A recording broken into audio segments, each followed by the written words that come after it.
India news में आपका स्वागत है। मैं हूं आपके साथ हैदर ज़ैदिया। ये खबरों की शुरुआत करते हैं इस वक्त की बड़ी खबर से। आपको बताते हैं एमएलसी चुनाव की 27 सीटों के नतीजे आज मतगणना स्थल पर मतगणना जारी। 95 प्रत्याशियों की किस्मत का होगा फैसला। 9 अप्रैल को हुआ था 27 सीटों पर चुनाव। 9 सीटों पर बीजेपी के निर्विरोध प्रत्याशी। यूपी विधानसभा चुनाव में प्रचंड जीत के बाद विधानसभा परिषद चुनाव के लिए भाजपा ने अपनी पूरी ताकत झोंक दी और वहीं सीएम योगी आदित्यनाथ ने कहा था कि सभी 36 सीटों पर भाजपा के लिए जरूरी है ताकि हमारा आंकड़ा 70 से 80 तक पहुंच जाए।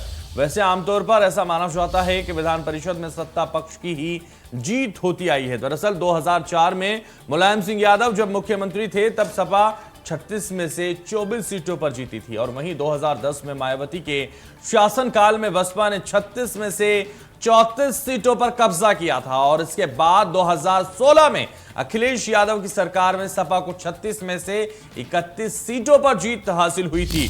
तो अब यह देखना होगा कि अब योगी आदित्यनाथ की सरकार है। जिस तरह से विधानसभा में प्रचंड जीत का बहुमत हासिल की थी भारतीय जनता पार्टी, उसी तरह से अब विधान परिषद में भी ये आंकड़ा पार किया जा सकता है। 95 प्रत्याशियों की किस्मत का फैसला आज होना है। 9 अप्रैल को हुआ था 27 सीटों पर चुनाव और कई सीटों पर चुनाव होने के बाद आपको बता दें 9 सीटों पर बीजेपी के निर्विरोध प्रत्याशी चुन लिए गए हैं, जबकि अब 27 का आज रिजल्ट आना है। एमएलसी चुनाव की 27 सीटों के आज नतीजे आने वाले हैं और एमएलसी चुनाव के नतीजे आज आएंगे। अब विधान परिषद में इतिहास रचने जा रही है भारतीय जनता पार्टी। 95 प्रत्याशियों की किस्मत का फैसला आज होने जा रहा है। विधान परिषद चुनाव का फैसला आज होने जा रहा है। जो 27 सीटों पर चुनाव हुआ है, जो 95 प्रत्याशियों की किस्मत ईवीएम में कैद हुई थी, आज उसका फैसला होने जा रहा है। आपको बता दें उत्तर प्रदेश के स्थानीय निकाय क्षेत्र की 27 विधान परिषद सीटों पर आज नतीजे आएंगे। गोरखपुर महाराजगंज एमएलसी चुनाव की आज मतगणना है। सुबह 8 बजे से ये मतगणना शुरू हुई है और आप ठीक देखेंगे हमारे पीछे पूरे सुरक्षा के घेरे में ये मतगणना कराई जा रही है। जिलाधिकारी भी अभी अंदर पहुंचे हुए हैं और बाकायदे वो निरीक्षण कर रहे हैं। चूँकि गोरखपुर की अगर बात करें तो तकरीबन 5365 जो है मतों की कुल गिनती होनी है। 22 कर्मचारी लगाए गए हैं, 6 टेबल हैं और जिनका तकरीबन माना जा रहा है कि 2 से 2.5 घंटे तक लगभग रुझान आने लगेगा और 3 बजे शाम तक जो है पूरी चीज़ें तस्वीरें साफ हो जाएंगी। गोरखपुर महाराजगंज में कुल तकरीबन 98.9% जो है मतदान हुए हैं। इसके अलावा गोरखपुर महाराजगंज विधान परिषद सदस्य की अगर बात करें तो कुल मतदान किया यहाँ पे 97.87% हुआ है, जिनमें गोरखपुर में केवल 98.9% और महाराजगंज में 97.63% जो है मतदान हुआ है। ऐसे में कुल मतदाताओं की अगर बात करें तो जिसमें से जो है 3065 पुरुष हैं तो वहीं 2417 जो है महिलाएं मतदाता हैं। अब ऐसे में ये जो टोटल पूरा जो 5365 जो मतदाताओं की जो गिनती होनी है पूरी तरीके से इसकी प्रक्रिया पूरी कर ली गई है और निश्चित रूप से कह सकते हैं कि इस पूरी मतगणना को लेकर के गोरखपुर के इस टाउन हॉल में यहाँ पे मतगणना हो रही है और अंदर पूरी तरीके से जिलाधिकारी जाकर के निरीक्षण कर रहे हैं और मतगणना शुरू हो चुकी है और पूरे पैरामिलिट्री फोर्स के जो है सुरक्षा में इस पूरे मतगणना को कराया जा रहा है और बस कुछ ही देर से 2 घंटे बाद तस्वीरें साफ होने लगेंगी कि कौन सा एमएलसी बनता है, किसके सर पर जीत का सेहरा होता है और किसके हार का। Sushil Kumar, India news, Gorakhpur. मैं इस समय मौजूद हूँ सुल्तानपुर के दीवानी चौराहे पर, जहाँ पर सिक्योरिटी मुस्तैदी से यहाँ पर बनाई गई है। आप ये देख रहे हैं कि सुरक्षा बलों के साथ साथ यहाँ पे पुलिस बल के जवान भी तैनात हैं और किसी को भी इस रास्ते के आने जाने की इजाज़त नहीं है। आप ये देख रहे हैं बाकायदा हमारे कैमरामैन आपको जूम करके दिखाएंगे कि यहाँ पे पुलिस के अधिकारी आपको बाकायदा गश्त करते हुए नज़र आ रहे हैं और साथ ही ये बैरिकेडिंग बनाई गई है। इसके पास तक जाने की किसी को इजाज़त नहीं है और यहाँ सीआरपीएफ के जवान यहाँ पर तैनात हैं। मैं आपको बता दूं कि विधान परिषद के चुनाव में भारतीय जनता पार्टी से शैलेंद्र प्रताप सिंह और समाजवादी पार्टी से शिल्पा प्रजापति दोनों के बीच में कड़ी टक्कर है और जिस तरह से यहाँ पर समाजवादी पार्टी से शिल्पा प्रजापति को पहली बार समाजवादी पार्टी ने यहाँ पर सीधे विधान परिषद के चुनाव में उतारा और वहीं से जो शिल्पा प्रजापति के ठीक सामने जो भारतीय जनता पार्टी के प्रत्याशी हैं शैलेंद्र प्रताप सिंह, वो इसके पहले लगातार 4 बार से एमएलसी रह चुके हैं। आपको बता दें कि अभी यहाँ पर 28 मतदेय स्थलों का 14 टेबल पर 2 राउंड में यहाँ पे मतगणना होगी और लगभग 12 से 1 बजे तक परिणाम आने की संभावना है और किसके सर पर सजेगा मुकुट और किसके सर पर सजेगा ताज, ये तो अभी लगभग दोपहर 12 बजे के बाद डिक्लेयर होगा।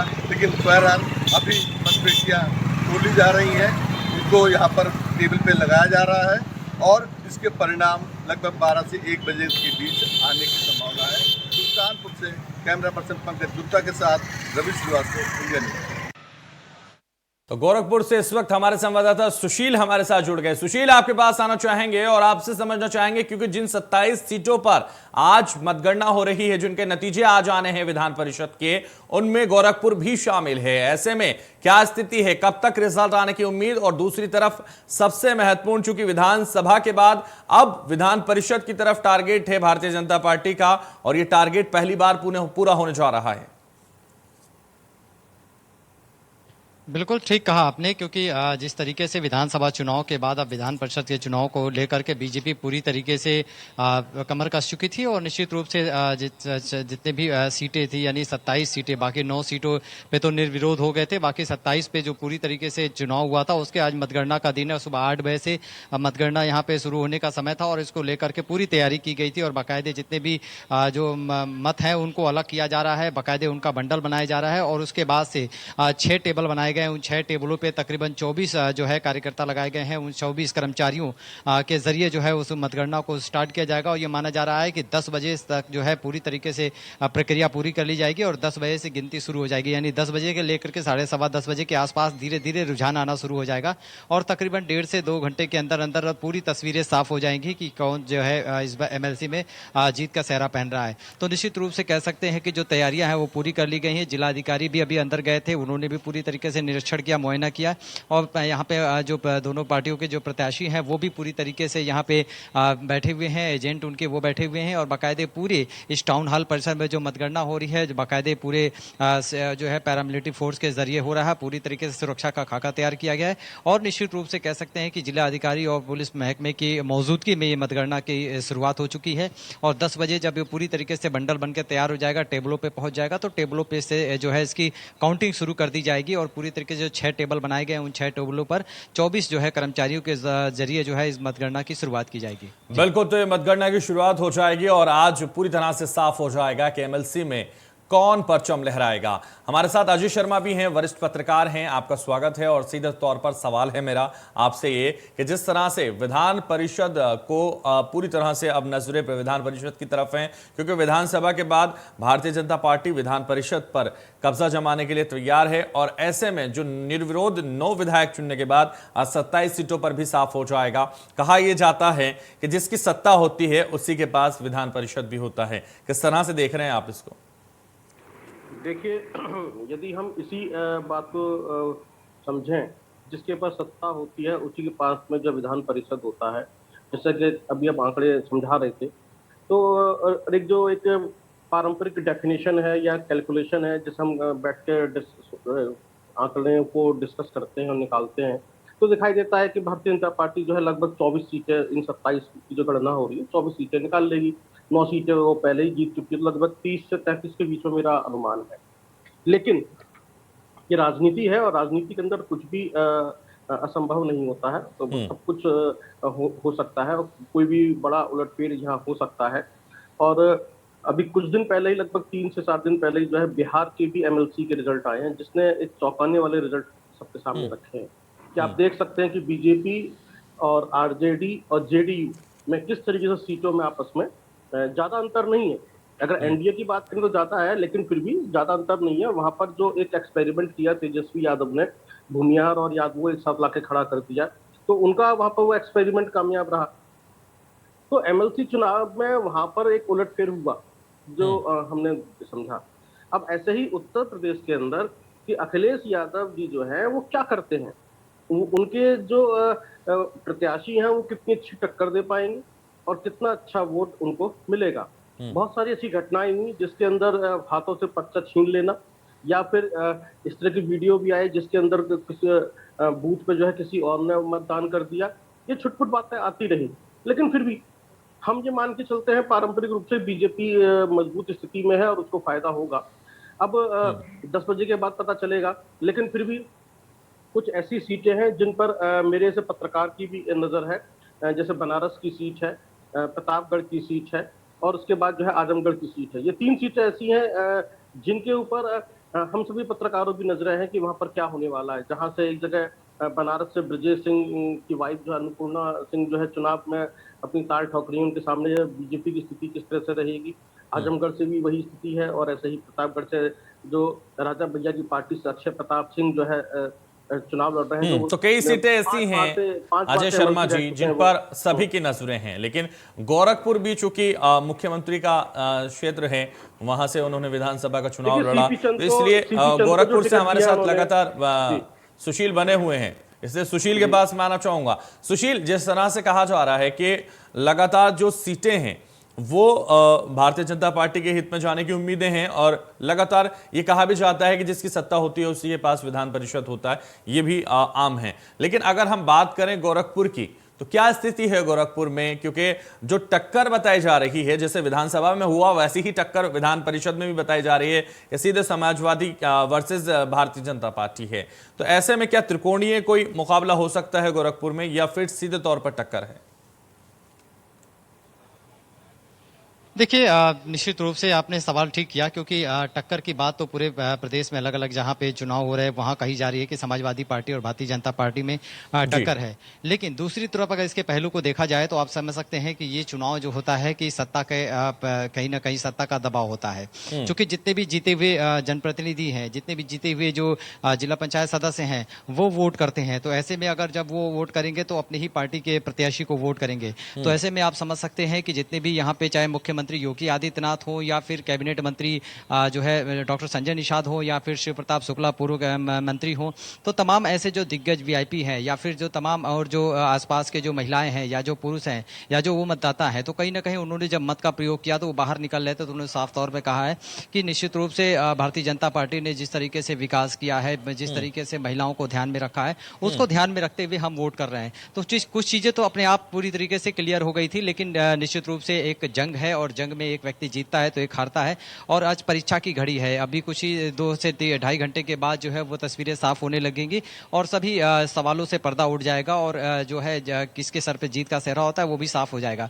तो कहीं ना कहीं कह सकते हैं कि जो ये एमएलसी मतगणना को लेकर के यहाँ पे जो प्रक्रिया सुबह 8 बजे से चल रही है, वो उसकी जो है शुरुआत हो चुकी है। 10 बजे के आसपास जो ये पूरी बंडल जब रख करके जब मेज पर आ जाएगा, तो उसके बाद से जब इसकी काउंटिंग शुरू हो जाएगी तो उसका रुझान आना शुरू हो जाएगा। लेकिन वही समाजवादी पार्टी जिस तरीके से दावा कर रही थी कि हम पूरी तरीके से जीत करके जाएंगे, और हमारे कई कैंडिडेट ऐसे हैं जो पूरी तरीके से एक जो है रिकॉर्ड कायम करेंगे, तो कहीं ना कहीं ये तो सबका अपना अपना सोच है, और अपने अपने जो है मत है, अपने अपने हिसाब से उसकी जो है एक एनालिसिस है वो है। लेकिन कहीं ना कहीं जो काउंटिंग है, या जो फिर इस चुनाव को अगर देखा जाए तो कहीं ना कहीं भारतीय जनता पार्टी का सबसे ज़्यादा दबदबा दिखता हुआ नजर आ रहा है। चूंकि विधानसभा चुनाव को देख ले या फिर अन्य चुनाव को देख ले, जिस तरीके से भारतीय जनता पार्टी को पूर्ण बहुमत मिली थी, तो निश्चित रूप से उसका असर एमएलसी चुनाव पे देखने को जरूर मिलेगा। बिल्कुल अजय शर्मा जी, सीधे तौर पर दबदबा जो है भारतीय जनता पार्टी का ही नजर आ रहा है, ऐसा लगातार फील्ड से रिपोर्ट आ रही है, और यह भी कहा जा रहा है कि जिसकी सत्ता होती है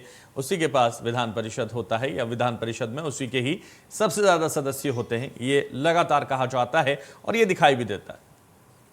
नहीं, आपकी बात सही है। देखिए, हमने वही कहा कि जिसकी सत्ता होती है उसका दबदबा होता है, और रुझान भी उसकी तरफ पब्लिक का ज्यादा होता है। लेकिन हम ये देखें कि इस बार की जो विधानसभा के जो परिणाम आए हैं वो किस तरीके के रहे, कितनी सीटों पे जो है हार और जीत का अंतर कितना रहा है। इसीलिए हम बार बार कह रहे हैं सभी लोग कि बहुत करीबी मामला है, कड़ी टक्कर होगी, जैसे कि विधानसभा चुनाव में हुई थी, यहाँ पर भी होगी, और वो रिजल्ट किसी भी तरफ जा सकता है। इसीलिए मैंने बिहार के चुनाव, एमएलसी चुनाव का भी जिक्र कर दिया। दूसरा, देखिए, इस बार अभी जो बैलेट जो चुनाव हुए थे, बैलेट बॉक्स वाले, जिसके बाद में रिजल्ट आए थे और बाद में वो चर्चा का विषय बना था, तो यहाँ पर इस बार जो एमएलसी के चुनाव है, इसमें किस तरह के लोग जो है वोट डालने जाते हैं, उनका भी माइंडसेट समझने की जरूरत है।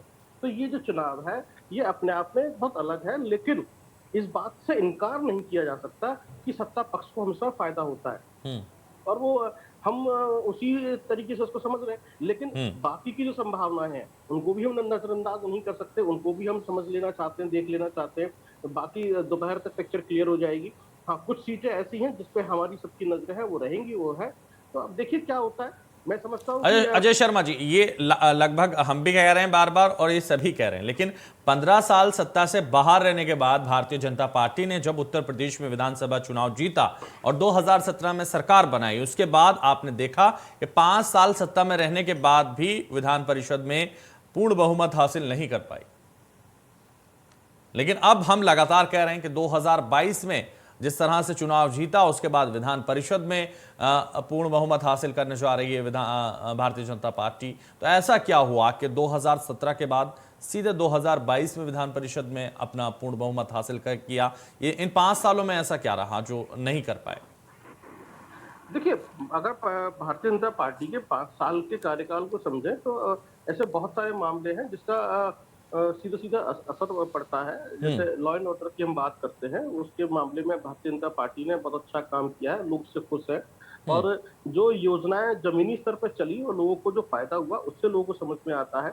लेकिन उनका एक बहुत बड़ा जो मामला रहा, या मैं कहूँ कि एक मुद्दा रहा जिसको फायदा मिला है, वो है दंगा ना होना। जब लोग जो है इन सब चीजों को देखते हैं, समझते हैं कि यदि वायलेंस नहीं हो रहा है और अलग बाकी मतभेद वो चलते रहते हैं, वो पार्टी वाइज वो अलग अलग चीजें हैं, राजनीति में वो सब चीजें चलती रहती हैं, लेकिन जो जमीनी स्तर पे जो आदमी देखता है कि साहब मुझे घर भी मिल रहा है, मुझे अनाज भी मिल रहा है, मुझे एक अच्छा लॉ एंड ऑर्डर भी मिल रहा है और मेरे शहर में आसपास दंगे नहीं हो रहे हैं, तो हर व्यक्ति चाहता है कि अमन चैन खुशहाली रहे। और उसको लेकर जो है जो पढ़ा लिखा तबका वो अलग ढंग से सोचता है। हाँ, दूसरे मुद्दे ऐसे हैं जिनको लेकर सोचा जा सकता है कि साहब ठीक है कि महंगाई है, बेरोजगारी है, और जो पढ़ा लिखा तबका जानता है कि महंगाई का मुद्दा जो है, चाहे पेट्रोल और डीजल हो, वो वैश्विक स्तर पर है, वो सभी देशों के एक जैसे हाल है। अब चाहे पाकिस्तान की बात कर ले, श्रीलंका की बात कर ले, या अलग यूरोपियन कंट्रीज में देखें किस तरह के हालात है, तो उनसे चीजों को वो इतना इंपॉर्टेंस नहीं देता है, वो समझता है। लेकिन जो आम आदमी है, जो उसको लगता है यार मेरे घर में जो है ये चीज महंगी आ रही है, गैस सिलेंडर महंगा आ रहा है, ये चीज महंगी आ रही है, वो तो सोचता है चलो ठीक है। लेकिन एमएलसी चुनाव में जिस तरह का वोटर वोट डालता है, वो उसके लिए मुद्दे दूसरे होते हैं। उसके लिए मुद्दे दूसरे होते हैं। यदि कोई भी, जैसे विधानसभा में कोई भी मसौदा यदि पास होकर जाता है, तो कम से कम विधान परिषद को जाकर उस पर कोई भी इस तरह की रोक नहीं लग सकती है और वो आसानी से पास हो सकता है, जो जिससे कि प्रदेश का विकास हो सकेगा। तो मैं समझता हूँ कि भारतीय जनता पार्टी को इसी का फायदा मिलने जा रहा है।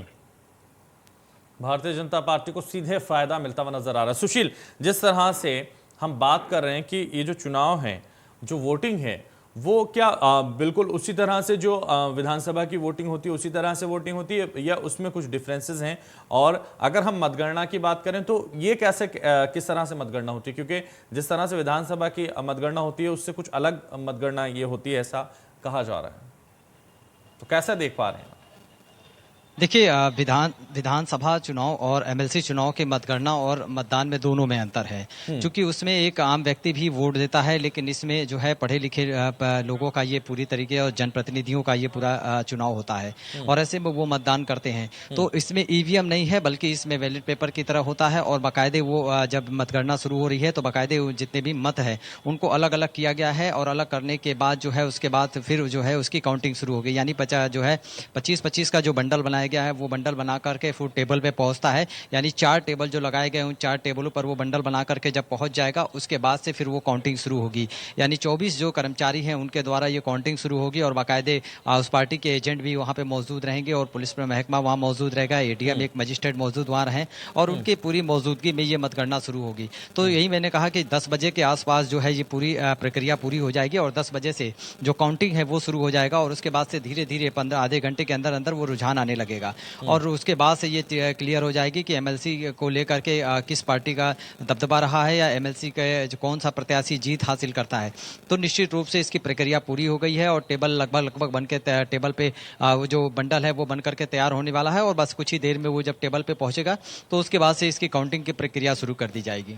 जी बिल्कुल, तो कुछ ही देर में काउंटिंग की प्रक्रिया शुरू हो जाएगी, क्योंकि 10 बजे के बाद जिस तरह से ये साफ हो जाएगा या बंडल पहुंचने लगेंगे तो कुछ ही देर बाद ये समझ में आ जाएगा कि कौन विधान परिषद में कब्जा कर लेगा। तो ये सबसे महत्वपूर्ण होगा। अजय शर्मा जी, जिस तरह से आज ये साफ हो जाएगा उन 27 सीटों पर, हालांकि जो निर्विरोध 9 विधानसभा सदस्य जो पहले से ही निर्विरोध प्रत्याशी चुन लिए गए हैं, ये कहीं ना कहीं बड़ी बात है और बहुत ऐतिहासिक इस बार होने जा रहा है, ऐसा नजर आ रहा है जिस तरह से विधानसभा में हुआ। अजय मिश्रा, अजय शर्मा जी, आप हमारे साथ जुड़े, बहुत शुक्रिया। हमारे साथ सुशील जुड़े गोरखपुर से, आपका भी बहुत शुक्रिया। यहां रुकेंगे एक छोटे से ब्रेक के लिए, आप बन रहिए हमारे साथ।